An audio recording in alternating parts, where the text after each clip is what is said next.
I'm going to show you how to make some pasta if you want to make it at home. Luckily for you, I'm going to do all the hard work, so when you get it delivered, it's already going to be made. 550 grams of type 00 flour.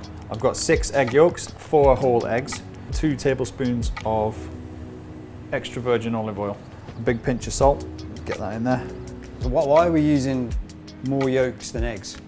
The richness of the yolks really holds it together. I mean, the whites are very different. I think if you just used all whites, it'd be very loose and very kind of floppy. And also when you cook it and blanch it, the yolks make it nice and orange, the pasta, and also gives it a nice firmness. Half of that in the center, and just start to bring it together. You can see this is starting to come together now.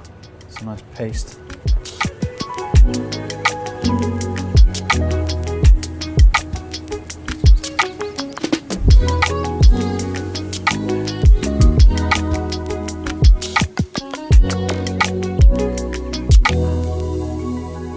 So I've been kneading this now for about 10 minutes. It's a lot of work. What you want to do is stretch the gluten, and then as we get it into a nice ball, you can see there, springs back, and then we're just gonna, I think that's a massive tip, wrap this nice and tight. So you've got that there, that's your pasta. You want that rest for at least an hour to let the gluten relax, so when you roll it out, it doesn't start shriveling up straight away, okay? And then we'll show you how to make the tagliatelle.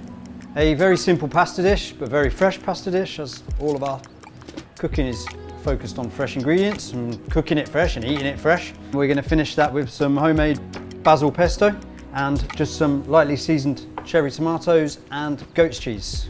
Just to get this started, I'm just going to cut these tomatoes in half, open side facing upwards, sprinkle over some salt. Okay, so next we are going to make some pesto. So we've just got a pestle and mortar. I would advise, if you have one, to use a blender. Hand blender with the attachment like a, not spice grinder, but you can use like spice grinders if it's big enough. A bar blender, you know, like the tall ones, NutriBullets, things like that are really good with this. But I'm going to do it a little bit old-fashioned and just grind it all together to make a paste, because that's what pesto means. It's a basil, parmesan, garlic and toasted pine nut paste. Okay, so I'm just going to pick all these leaves off. Honestly, the leaves are what we need for today. I wouldn't recommend grinding up the stalks because they hold a lot of liquid. Some toasted pine nuts, some fresh parmesan, thanks very much, and 1 or 2 cloves of garlic, depending on how strong you want it. We like garlic, so we're going to use 2 cloves of garlic, a good handful of toasted pine nuts. I'm just breaking this parmesan, luckily it's breaking up quite nicely. I thought I'd need to grate it in, but it's actually breaking up quite nicely. You don't need it to be fine because obviously you're going to grind it down. And then really importantly, to get this started, you need salt. The parmesan is already a little bit salty, but the salt will help like grind all these ingredients down. So all of that together, you get lovely smells, toasted pine nuts. Salt is just helping that grind together. So it smells great. I'm just going to get some olive oil in there to help like move all those ingredients around the bowl. So you see that now it's nice and like slippy. Okay, so I put a bit of the basil in at the beginning to get it started. I'm not going to put it all in because it'll be too difficult to grind down. It'll end up just spilling over the sides.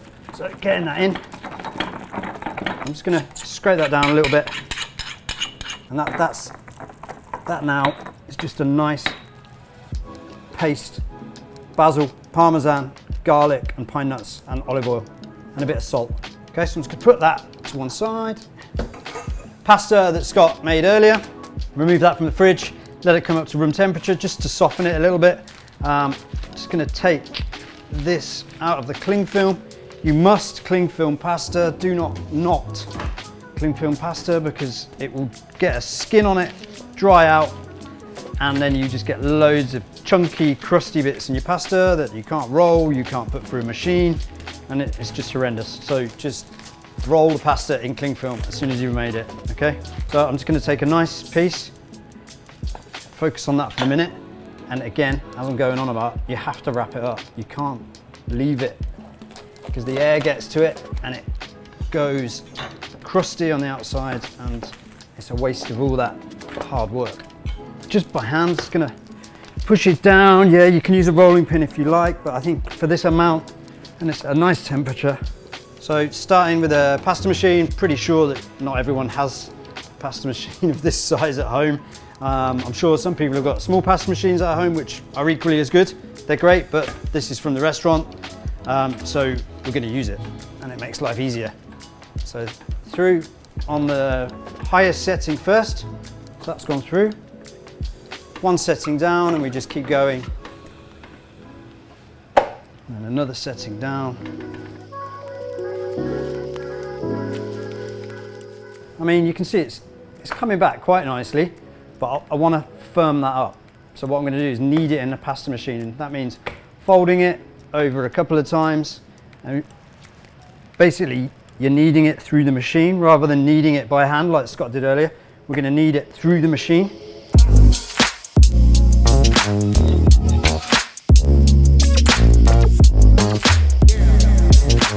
So I'll just put my pan of water on, bring that up to the boil so we can blanch this pasta. So there we go. Again, now it's nice, really nice and smooth. You can see that, you can see the difference. It's nice and gently, nice and slow.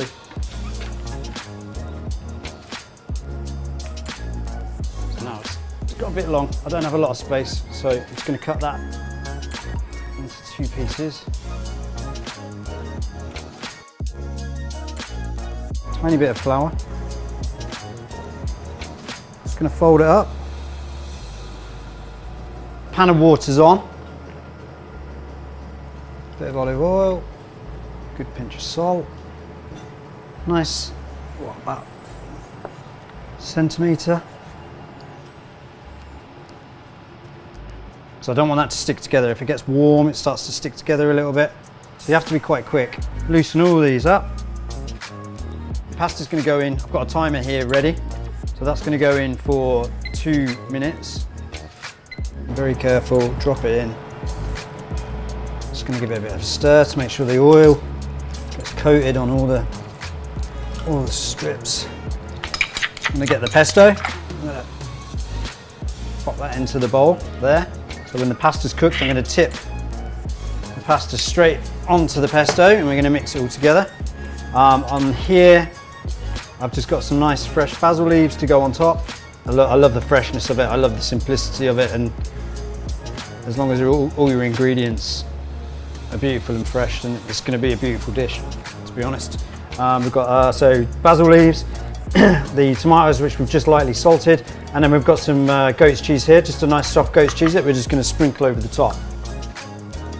Timer on, so I've got 10 seconds left. That timer's gone already.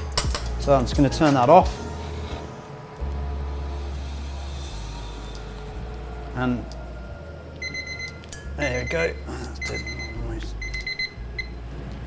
Getting that in. Start getting that mixed together. I'm just going to put a little bit on top as well. I'm not wasting any of that. That is all amazing flavour. Just fold that together. A bit of pepper. When I think the pesto's all nicely gone through there, you can feel the strength of your pasta, and it's holding together. Look, I don't need to be worried about it breaking. It's strong enough because I've kneaded it long enough.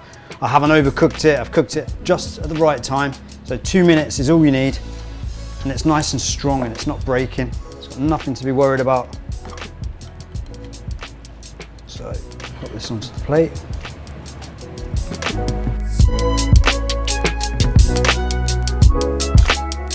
And literally, I mean, it doesn't look that glamorous what I'm doing, but to eat this dish, it's really, really tasty. Scatter over some leaves. Olive oil over the top. Pepper.